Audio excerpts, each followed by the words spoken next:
وضو کو بھی ہمارے شرعی احکامات میں بہت بڑی اہمیت حاصل ہے۔ تو وضو آپ صلی اللہ علیہ وسلم نے صحابہ کرام کو کر کے بتایا۔ صحابہ کرام ہیں آپ علیہ السلام کے وضو کو بارہا دیکھتے اور اسی طرح پھر آگے اپنے شاگردوں کو یہی عمل کر کے دکھاتے۔ تو چنانچہ وضو میں تو 4 فرض ایسے ہیں کہ جن کے بغیر وضو کامل نہیں ہو سکتا، بلکہ ایک بھی اگر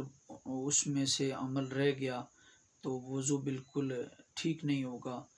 دوبارہ سے وضو کرنا پڑے گا۔ پہلا یہ کہ پورا چہرہ آدمی دھو لے، پیشانی کے بالوں سے لے کر ٹھوڑی کے نیچے تک، اور ایک کان کی لو سے لے کر دوسرے کان کی لو تک پورا چہرہ آدمی دھوئے گا، تب وضو کا ایک فرض ادا ہوا۔ اس کے بعد کوہنیوں سمیت دونوں بازوں کا دھونا، پھر یہ کہ چوتھائی سر کا مسح کرنا، اور نمبر 4 یہ کہ دونوں پاؤں کو ٹخنوں سمیت دھونا۔ یہ وضو کے فرائض ہیں، ان کے علاوہ وضو بالکل نہیں ہوگا، اور یہ کہ اس سے کی جانے والی عبادت بھی ادا نہیں ہوگی، اس لیے کہ وضو سرے سے ہوا ہی نہیں ان 4 فرائض میں اگر کمی رہ گئی تو۔ اس کے علاوہ یہ کہ آپ علیہ السلام پورا یہ عمل کیسے کرتے تھے، وضو کیسے فرماتے تھے۔ چنانچہ وضو کرتے وقت شروع میں بسم اللہ الرحمن الرحیم پڑھنا۔ اسی طرح دوسری ایک دعا بھی آئی ہے، بسم اللہ العظیم والحمد للہ علی دین الاسلام، یہ دعا بھی بعض روایات میں آئی ہے۔ تو آپ علیہ السلام جب وضو فرماتے تو داہنی طرف سے پہلے آزاد ہوتے، یعنی پہلے دایاں بازو، دایاں پاؤں، اس طرح سے پے در پہ یعنی لگاتار وضو کے آزاد ہوتے۔ اور آپ علیہ السلام جو وضو کے آزاد ہوتے تو ان کو مل کر دھوتے، اور ایسا نہیں کہ صرف پانی بہا دیا، بلکہ ایک ہاتھ سے دوسرے ہاتھ سے پھر ان کو اعضاء کو ملتے رہنا، اور شروع میں بسم اللہ پڑھنا، اور پھر اس کے بعد کلی کرنا، اور اس کے ساتھ ہی کلی کے پہلے یا بعد میں یہ پہلے آدمی کر لے مسواک تو زیادہ مناسب ہے، تاکہ اگر منہ سے اگر کوئی خون وغیرہ اس طرح کی چیز ہو تو وہ آدمی اچھی طرح سے اس کو صاف کر لے۔ پھر 3 مرتبہ کلی کرنے کا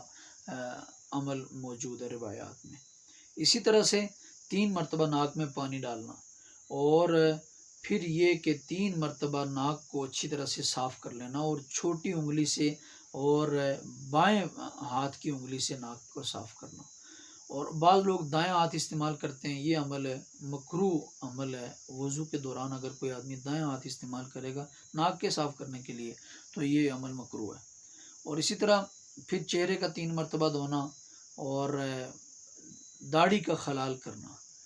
اسی طرح سے 3 بار سارے اعضاء کو دھونا، اور اسی طرح بازو کو دھونا، مل کر دھونا، 3 مرتبہ دھونا، اور پھر پورے سر کا مسح کرنا، یہ سنت ہے۔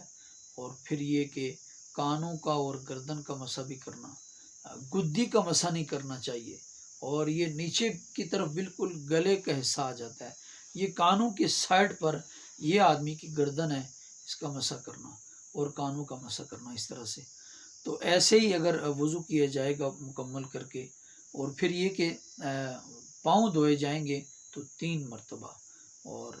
پانی بہت مناسب استعمال کیا جائے، اور پھر آخر میں دعا پڑھی جائے، دوسرا کلمہ پڑھ کے، اشہد ان لا الہ الا اللہ وحدہ لا شریک لہ واشہد ان محمدا عبدہ ورسولہ، اور اس کے بعد یہ دعا پڑھی جائے، اللہم اجعلنی من التوابین واجعلنی من المتطہرین۔ آپ علیہ السلام نے فرمایا کہ جو آدمی وضو کے بعد آسمان کی طرف نگاہ اٹھا کر یہ دوسرا کلمہ، یہ کلمات پڑھے گا اس کلمے کے، تو اللہ تعالیٰ اس کے لیے جنت کے 8 دروازے کھول دیتے ہیں۔ اللہ تعالیٰ عمل کی توفیق